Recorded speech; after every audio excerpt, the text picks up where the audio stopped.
Hey, you may hear the rain. It's raining today, so that's a good thing. Had some storms over July 4th in this area. I want to talk about something today that's a little bit different.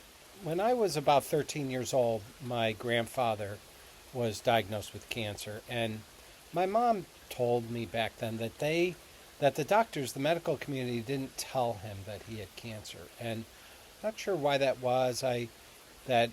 So he wouldn't deal with the emotional effects, or there was some kind of shame or something going on with that. I don't think until very late in the game did he realize what it was, but his wife knew. I thought that was odd.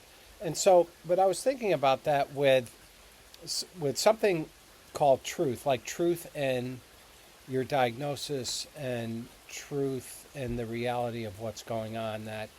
I remember twice I had two pathologies that were actually incorrect in two parts of my journey where in the my a very major surgery that I had down at Lenox Hill Hospital in New York City, they had said that they had discovered my doctor had washed some fluid through my urinary system, and they had said that some of the cells were cancer cells, suspicious cells, but it meant cancer.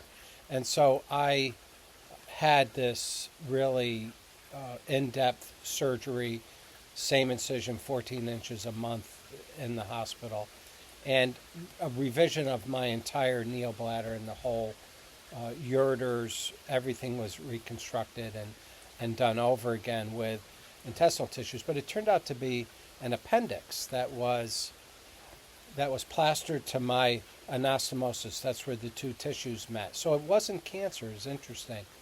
And then another time, I was diagnosed actually that it was cancer, and it didn't turn out to be cancer.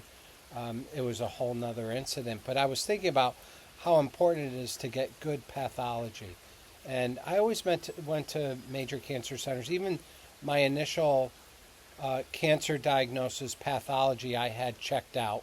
I had it locally, then I went to Memorial Sloan Kettering because I trust their pathology that they use, the methods that they use to confirm what the cancer cell is. So it was important to find out the truth of what was going on, the reality. And I also used that to talk about the truth, the reality of what was going on inside of me emotionally during my cancer journey. And I'm just going to talk about for just a second that I was one of those emotion stuffers. I don't think that's uncommon, especially for a man in our culture, but in my family of origin, how I grew up, we weren't really vulnerable. It wasn't my parents' generation. My dad's 93. That wasn't something that they really did. I don't think was be vulnerable with each other. Vulnerability was viewed as weakness. Like I remember back then, I had some of my sister had some mental health issues, and so going to therapy, counseling was like a big thing. Like hush hush, really, you're going for counseling now? It seems like everyone has counseling. I had therapy for 11 years, but so it's much more common now to explore what's going on inside of you, to do an inner journey. But I would say also in the cancer journey how helpful it is to do an emotional assessment, to be able to be vulnerable with yourself, and for me, my higher power, Jesus. That's very important, but also another person. And I've been in a recovery program for a long time, not for drugs or alcohol or things like that, but for codependency, which is people pleasing, approval seeking, performance based value behavior, looking for value in people. But I use a 12-step program. I just love it. I love it emotionally, spiritually, community wise, everything. But the value of being able to have safe people in my life that I can be vulnerable with. There is an acronym for a tool that I use in recovery. It's called Have I Done a Heart Check? H is Am I hurting? E is Am I exhausted? A is Am I angry? R is Am I resentful? And T is Am I tense? And so asking myself that, and then why am I that way? Processing it, surrendering it to God, to my higher power.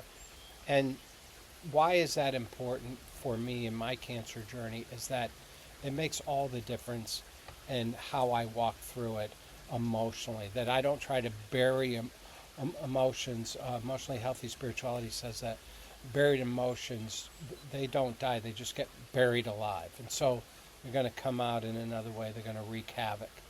So, how important it is to cultivate vulnerability, that skill, and just to be in tune with yourself. That's something that I had to cultivate. I didn't have that skill, that muscle for 53 years or so in my life, but how important it was or is going through this 21-year cancer journey. The emotions of 50 surgeries and major surgeries, 6 recurrences, and 7 years of immunotherapy treatment, and being twice told to go home and call hospice. How do I process sadness and fear? I curl up and I'm frozen by it, but how do I process it? And it's really by that vulnerability, being vulnerable with my higher power and with safe people. Recovery for me is safe because we have rules about not fixing and not interrupting and using I and me statements. Anyway, this was kind of a long video, but it's really about stepping into reality in the cancer journey. I hope you get something out of it. I know that I ramble. Thanks. Bye.